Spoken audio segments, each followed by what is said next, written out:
Soyez les bienvenus dans le questions-réponses avec le maître Cristal Chaya. Merci à vous de partager vos interrogations qui suscitent notre intérêt et enrichissent nos échanges. Aujourd'hui, nous en aborderons 2 d'entre elles. La première, je me sens de plus en plus connecté à ma nature primordiale et je confie tout ce qui me tracasse à la source pour qu'elle le transcende et ainsi je me sens tellement plus légère. Malgré cela, il subsiste une peur que mon compagnon que j'aime d'un amour sincère ne puisse pas accéder à la nouvelle terre, car il est attaché à l'ancien monde. Comment être sûr que je ne serai pas éloigné de lui? Merci.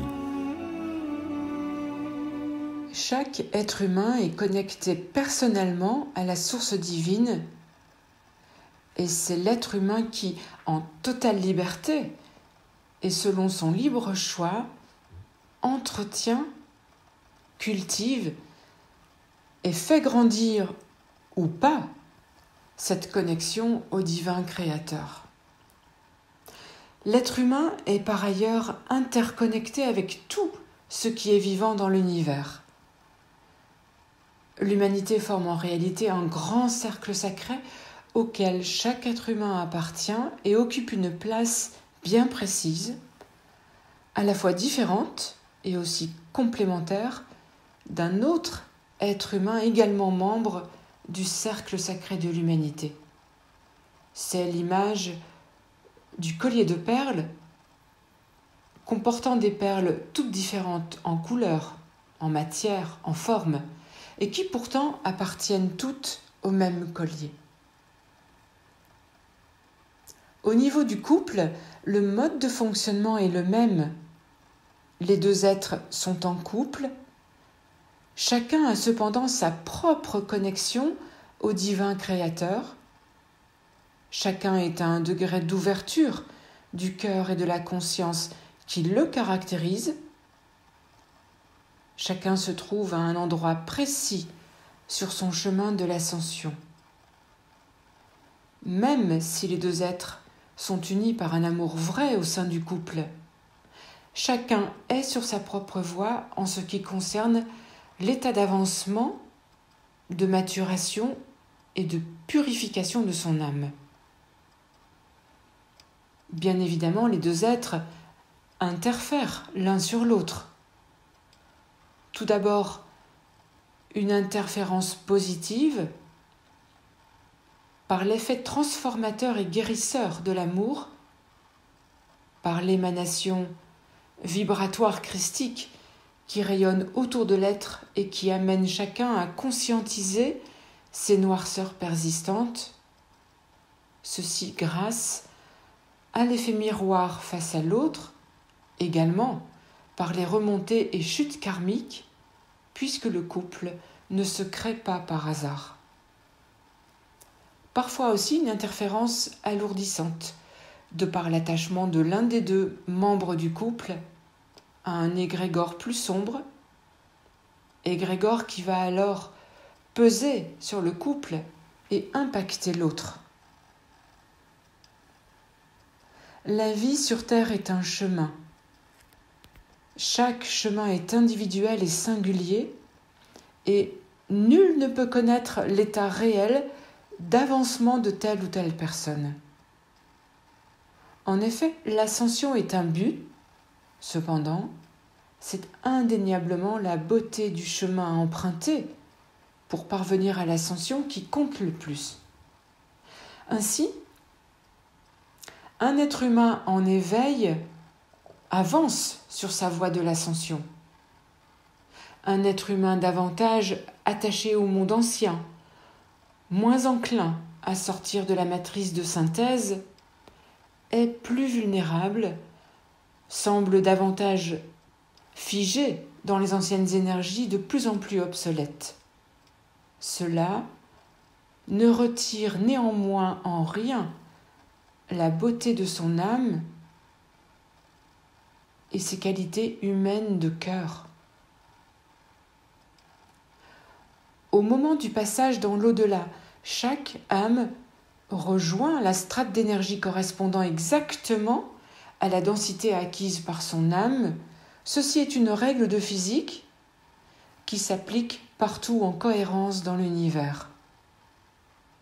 Pour ceux qui souhaitent approfondir ce thème très important de la vie dans l'au-delà, vous trouverez des explications détaillées dans les livres de la série Quête de l'infini par les sons et la lumière. Dans cet échange, retenez surtout que chaque cas est singulier et comme le dit votre adage, l'habit ne fait pas le moine.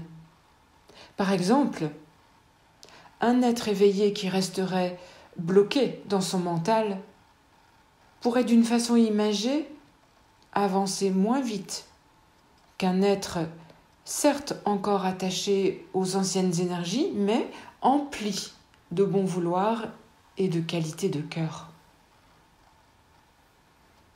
Puisque chaque âme va là où est sa place dans l'au-delà, selon les lois de l'univers, les retrouvailles entre les deux êtres d'un couple lié par l'amour sont totalement possibles une fois que chaque âme a effectué son parcours de réparation et purifié son âme des noirceurs persistantes.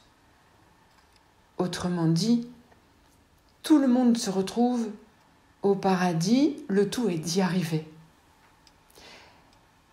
Les deux âmes peuvent également se retrouver ponctuellement lorsqu'elles rejoignent la même strate de l'au-delà parce que leur densité d'âme est semblable à ce moment de leur évolution et pérégrination dans le cosmos. Il en va de même concernant l'installation du nouveau monde de la beauté sur votre planète. Ce monde de la beauté émergera si la mobilisation des êtres éveillés au sein de l'humanité atteint 20% de l'ensemble de la population terrestre et qu'ainsi la vibration globale de l'humanité s'élève vers un passage à la 5e dimension. Chaque être se retrouvera alors à l'endroit correspondant à la vibration acquise par son âme. Deux êtres qui s'aiment se retrouveront dans ce nouveau monde de la beauté, sur cette nouvelle terre, s'ils ont tous les deux cheminé jusqu'à la 5e dimension. Telles sont les lois divines. Aimer l'autre n'est-il pas souhaiter le meilleur pour lui ? Ce vaste sujet est difficile à traiter en quelques phrases. Quoi qu'il en soit, l'amour du couple n'est pas attachement. C'est comme une mère qui voudrait garder son enfant devenu adulte près d'elle géographiquement. La mère aime son enfant, cependant l'enfant a sa vie, son destin, ses propres choix. Le désir de rester uni à l'être aimé est humainement compréhensible. Cependant, il reste soumis aux lois divines. Rien n'est au-dessus des lois divines. Soyez remerciés. Deuxième question. Serait-il possible d'avoir un éclairage sur la différence entre médiumnité, canalisation, inspiration par le moi supérieur et télépathie? De nos jours, tout est mélangé et il devient compliqué de faire confiance. La médiumnité consiste à capter des renseignements et des réponses à des questions en se connectant à des esprits de l'au-delà, autrement dit à des esprits défunts. Comme vu dans la lettre mensuelle de mai, la vigilance est de mise car la qualité du résultat de la communication médiumnique dépend de la pureté de connexion du médium ainsi que de la pureté des esprits défunts qui entrent en communication. Nous avons vu que si les antennes du médium sont hautes, il recevra des informations de haute qualité car offertes par des âmes lumineuses. Tandis que si ces antennes sont courtes, les informations captées seront probablement erronées, vrillées, contaminées, car proposées par des âmes errantes du bas astral ou de l'astral. L'être humain qui canalise, lui, transmet un enseignement, également une vibration divine de soin, d'un être de lumière situé dans une très haute strate de lumière de l'au-delà. Cet être lumineux de l'au-delà peut être un maître ascensionné, c'est-à-dire une âme qui s'est déjà incarnée une à plusieurs fois sur Terre et qui est parvenue à l'illumination, donc est devenue parfaite et a rejoint la strate la plus élevée de l'au-delà, communément nommée le paradis. Il peut s'agir également d'un archange ou d'autres êtres de grande lumière et de haute vibration. À nouveau, plus l'être qui canalise est aligné aux lois divines, plus son canal est pur, et ainsi, plus il reçoit intégralement l'enseignement, et plus il retransmet cet enseignement divin reçu d'une manière limpide et authentique. La canalisation peut se faire de deux façons. Ou bien par adombrement de l'être humain, c'est-à-dire que l'être de lumière qui enseigne descend en l'être qui canalise et s'exprime à travers lui. Ou bien la canalisation se fait par télépathie, c'est-à-dire que l'être qui est canal reçoit télépathiquement l'enseignement de l'être de lumière avec qui il est en affinité. La transmission télépathique perçoit les sons et les paroles, les couleurs, les formes, les expressions signifiant la joie, la légèreté ou la rigueur, etc. Tout est perceptible, ceci toujours selon l'état de pureté du canal. Ainsi, tout être humain qui canalise se doit de veiller quotidiennement à la plus grande pureté de son canal, il y va de sa responsabilité. En fait, la télépathie existe déjà sur la Terre entre deux êtres humains. L'un d'eux ou les deux sont capables, de par leur vibration d'âme plus élevée, à capter les pensées de l'autre, qu'il soit présent ou à distance. Le phénomène télépathique est à peu près semblable, d'une part sur Terre entre les humains, qui accèdent à ce phénomène, et d'autre part entre le ciel et un humain qui canalise. Sauf que dans le cas du canal, il y a affinité particulière entre le maître enseignant, qui est l'être de lumière des hautes strates d'énergie de l'au-delà, et l'humain qui canalise. Quant à ce que vous appelez l'inspiration par le moi supérieur, il s'agit d'une très belle voie d'évolution, celle de l'intuition qui grandit de plus en plus et permet ainsi de communiquer au plus juste avec sa propre âme.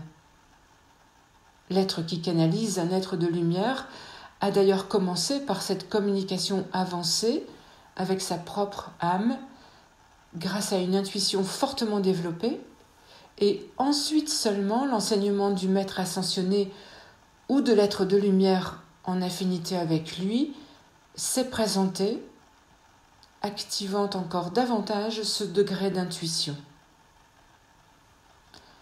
Rien n'est mieux ou moins bien.